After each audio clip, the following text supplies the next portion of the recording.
If you think of the father figure today, it's not likely you're going to get a picture of the dad from Leave It to Beaver. Today, the fathers we know are the Homer Simpsons of the world, the Jerrys from Rick and Morty, the bumbling dad trope. Our very respect for fatherhood is being undermined at every turn since we took a more progressive outlook on the world.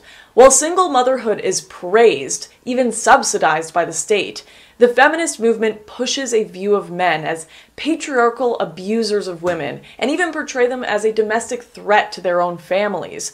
If you read articles from Everyday Feminist or Jezebel today, they condemn the very idea of Father's Day. It's insane. And yet many people today are okay with this attitude because, well, the future is female, or it's our turn to oppress, or some nonsense like that. But what is the truth? Is the future female? Do we really not need fathers? Well, I think we need to look at some facts. Anybody raised in an intact household knows on an intuitive level that neither mothers nor fathers alone are the better parent, but that mothers and fathers bring complementary value systems and parenting styles to a child's upbringing that together mold them into well-rounded young adults.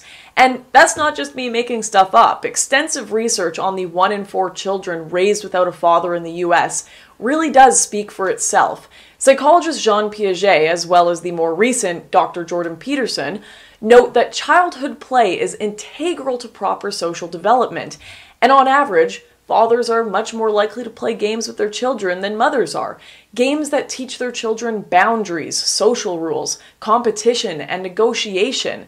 The stats on this are pretty undeniable. The importance of fatherhood in social development is even echoed by the Center for Disease Control, who found that 85% of all children who show behavior disorders come from fatherless homes. That is 20 times the average. Fathers are also much more likely to push their kids out of their comfort zone and encourage them to take risks. For example, let's say a child gets into a fight on the playground. Instead of protecting his child from the incident and pulling his child away like a mother would, the father is more likely to let the child deal with the conflict themselves and learn from it.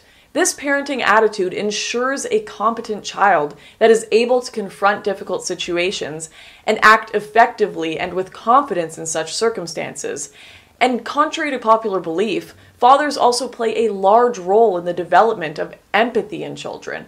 Mothers may be more empathetic towards their children, but empathy does not breed more empathy.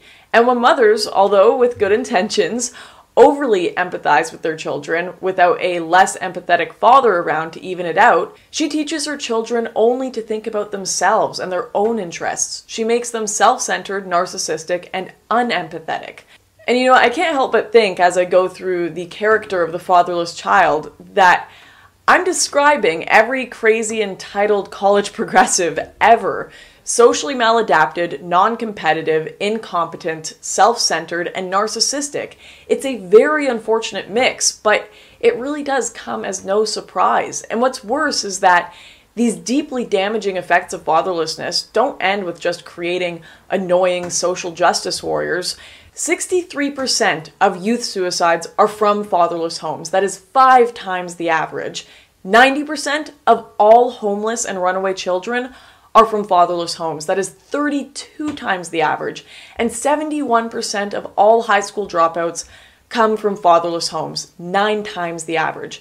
Compared to living with both parents, living in a single parent home doubles the risk that a child will suffer physical, emotional, or educational neglect. And unfortunately, fatherlessness is a self-perpetuating sociological cycle.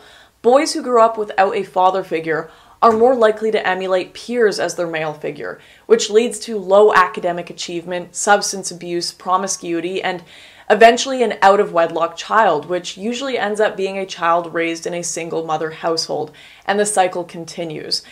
And I'm sure there are some feminists out there still shrugging and saying, this is a great thing, it's women's turn to eternally step on men's balls and run society. And fine, have your weird revenge fantasies towards plenty of completely innocent men. But to what expense? If our liberated anti-patriarchal society means destroying the father figure, is it worth it? Is it worth 5 times the suicide rate? Is it worth 32 times the runaway rate? Is it worth 9 times the average dropout rate? Is it worth the loss of that loving and caring guide in one's life? Is it worth destroying a decent shot at life for millions of young children? The postmodernists trying to deconstruct the family and destroy the father need to ask themselves this: is their petty little pursuit of a utopian world really worth the heartbreak and damage it is causing in the real world? Anyways, I know that's kind of a dark note to end the video on, but these facts are things that we need to acknowledge and we need to talk about so that we can start to regain that respect and appreciation of fathers and hopefully improve the lives of millions and millions of children that need their fathers in their life.